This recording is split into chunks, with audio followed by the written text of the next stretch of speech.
من أسماء الله تعالى الملك والمليك.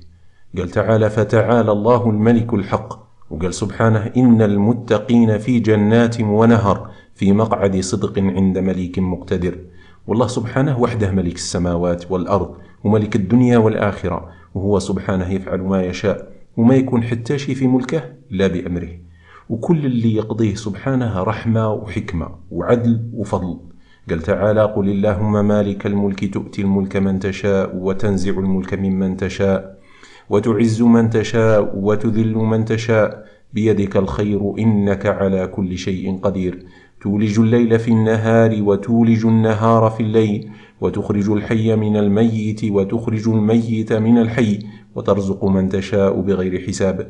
المعنى: المؤمن مستسلم للملك القدوس، ما يدعو غيره، ما يتبع شرع غيره، يعرف باللي كل شيء غير الله مخلوق فقير لله، ما ينفع ما يضر.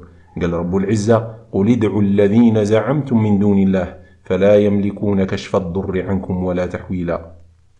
لما تنشر هذا الفيديو أنت تدعو إلى الله اللي قال: ادعو إلى سبيل ربك، وتحسن للعباد وتأمر بالمعروف وتنهى عن المنكر وتبلغ عن النبي صلى الله عليه وسلم اللي قال: بلغوا عني ولو آية.